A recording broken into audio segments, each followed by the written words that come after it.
Our very first speaker of the day is up, and I'm excited.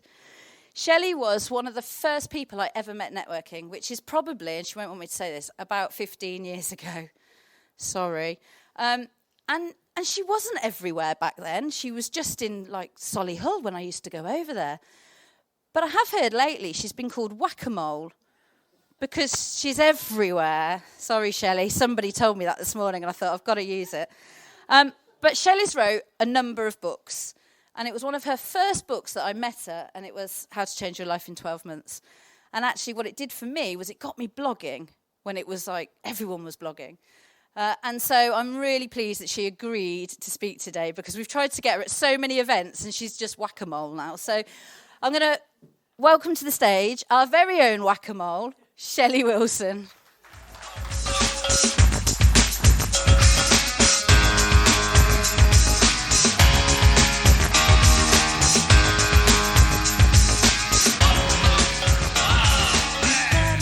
Thanks, Stacey. Hello, everybody, and good morning. I am so glad I'm up first because you all look shiny and bright and new. This is fabulous. As Stacey said, I'm Shelley, and I'm a multi-genre author and also a writing mentor. And I've been asked to talk about motivation today. It's a word we all know. It's something we've all referenced many, many times, but do we actually understand what it means to us as individuals and also for our businesses? Now, there was a Gallup study done about motivation in the workspace, and it found that only 8% of the UK workforce felt motivated. 8%. There's lots we can do if we don't feel motivated, isn't there? We can change our careers, we can change our jobs, we can start our own businesses, and I'm sure there are many in the room here today, and that's exactly the route that you did take. But there is a global crisis when it comes to motivation. And the one thing we have to think about is motivation comes with us. So if we do change our job or career or we start our own business, we still have to find that motivation from somewhere. And so I'm going to talk to you today about how you can find it, how you can understand yourself and your own motivation, and just see how we go. And hopefully you'll get something from it by the end of the today. The first question I want to ask, though, is what motivated you to come to the conference today?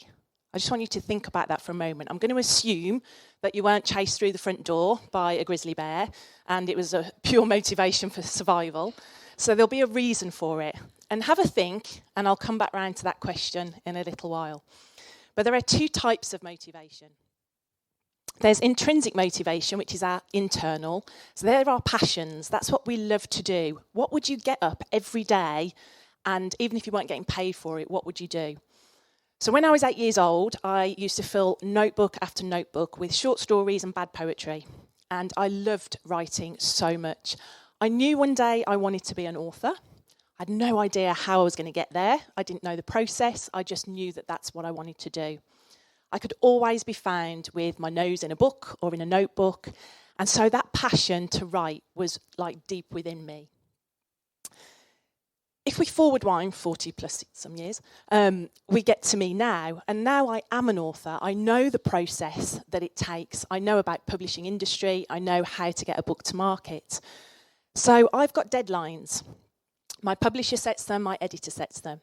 I've also got opportunities, so I get paid to write now. I get paid for my books. I get paid by my clients. I get to stand on lovely stages like this. I get put up for book awards. So they are my external motivators, and that's your intrinsic motivator. Now, you'll often find that there's a mix. So for me, I'm so happy that my entire life is a mix, a beautiful mix of both internal and external motivators. I get paid to write, which is fabulous, but I also still love it very, very much. And so think about the question I asked you while you're here today. You'll probably find it is a mix for yourselves as well. So you might have realised you've had a look at the speaker lineup and you thought, wow, there's so much value there. I'm going to come along. I'm going to be able to tick everything on the box for my personal development as well as my professional development. It's going to be brilliant, absolutely brilliant. So that's a kind of goal for you. It might be that you thought, networking, I'm going to come along, I'm going to find 10 new contacts, and I'm going to get 5 new leads. So that's a fabulous external goal. It might be that it's Friday, actually, long weekend, I'm going to get a great lunch out of this, I'm going to get to see Stacey, I'm going to have a bit of a laugh with my friends, and that's your internal motivators. And so think about what is your internal and external motivators, because they're going to be unique to you. What motivates me won't motivate you. So think about it as a unique person and how it also affects your business as well. Every now and then, we lose that motivational mojo, don't we? Maybe it's chased down the road by that grizzly bear. But what happens in that case? How do we find our way back? Now, the clients I work with, when they come to me, they want to write a book, and it's very, very rare that I actually ever speak to them about the craft of writing.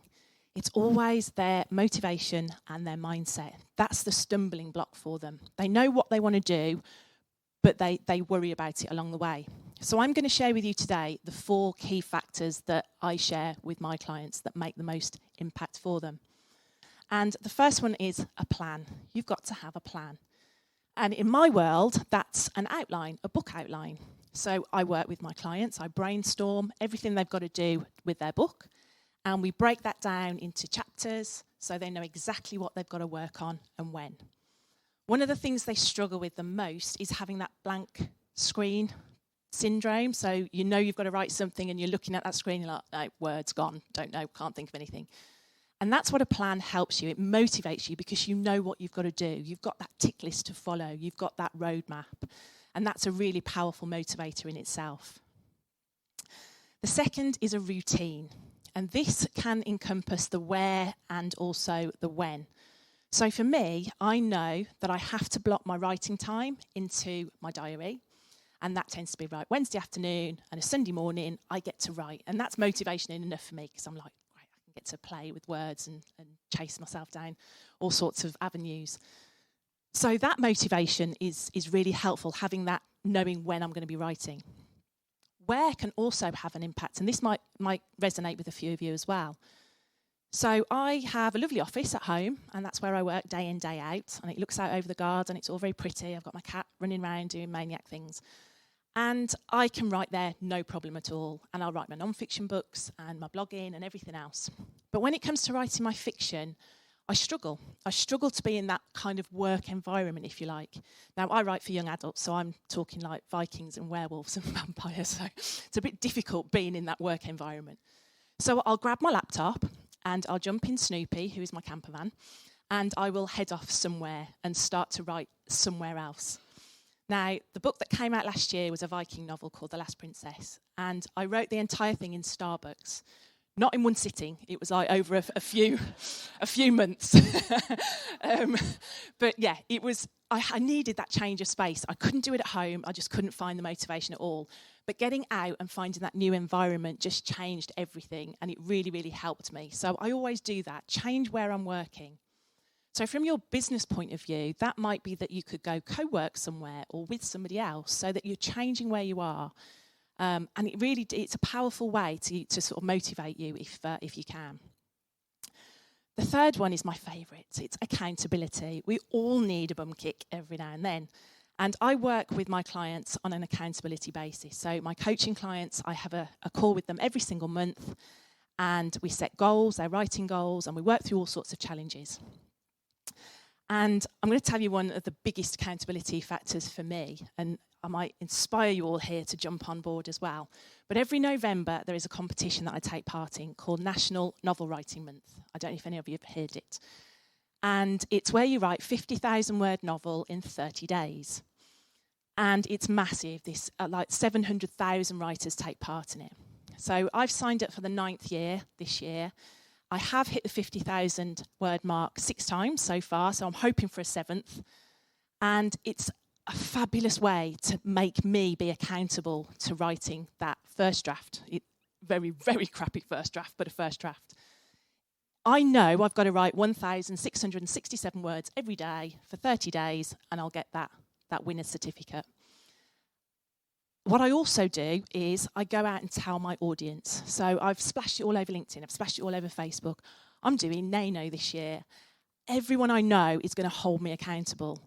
I always say to my kids, the white blob there is the kitchen, the sink, the brown blob there is the washing machine. You sort yourselves out and I'll see you in December. And they do get on with it, bless them. And they're grown up. They should know these things anyway, shouldn't they? They were actually with me the first time I ever did it. They were stood behind me as I was getting towards the 50,000 mark, and I'd promised them we'd get a Domino's pizza if I hit it. And so, honestly, they were home going, yeah, mum, because they managed to get a takeaway out of me.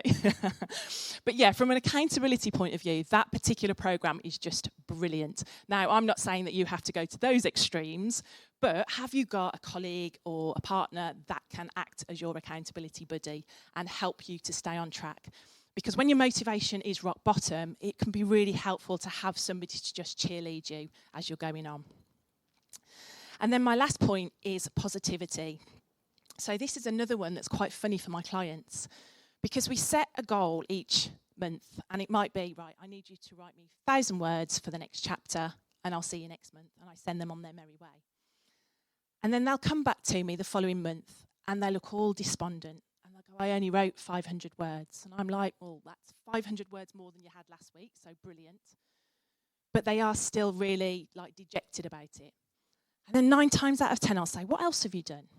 And they'll go, oh, well, I drove up to Scotland and did some research, and I interviewed 3 case studies, and I wrote 5 pages of notes. But I only wrote 500 words. And I'm like, no, it's all about changing your language with positivity.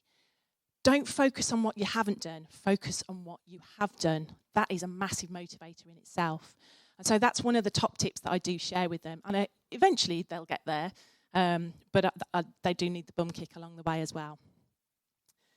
So I'm going to put all that together for you and how it kind of works. So when Stacey asked me to talk to you guys today, first of all, I needed a plan. I needed to know what I was going to talk to you about. I did say to say, what do I know about motivation? She's like, you have written a book about it. I was like, oh yeah, forgot about that. So I had a plan. I knew what I wanted to say. I had my routine, and this is me. I've been walking around all week with the rolling pin, practicing as if it was a microphone. And my eldest found me giving this speech to the pot plants in the kitchen the other day and thought I'd lost my mind. But I had my routine sorted. Accountability. We've had a lovely little WhatsApp group for all the speakers, so we've all been meeting and talking about pina coladas and what have you. And we've also had everything being shared online as well. So Stacey and Anna, they've kept us motivated all the way along, and they've held us accountable. And of course, we had a deadline day. We knew today was the day, so that was also part of the accountability. And the positivity part was, if I fluff my words, it doesn't matter. It means I'm human.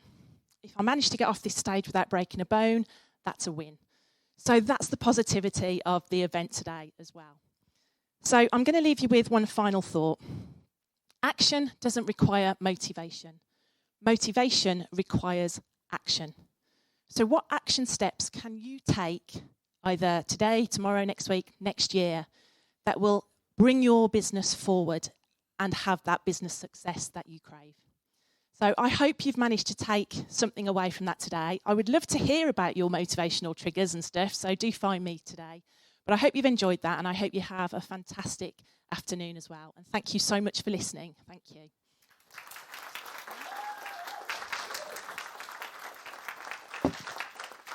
How fabulous was that? And she didn't even tell you where you can get her books from. Honestly, promotion, Shelley, assets, come on. We're all about the marketing assets. So I'm not going to lie. As I said, I had Shelley's book, and it was how I changed my life in a year. And it started off as a blog, didn't it? And then she put all the 12 blogs into a book. I bought it and thought, that's a pretty good idea, isn't it? If I write 12 blogs, I could write a book. 15 years on, I'm still writing that book. But anyway, she did motivate me to do a lot of other things. So thank you, Shelley.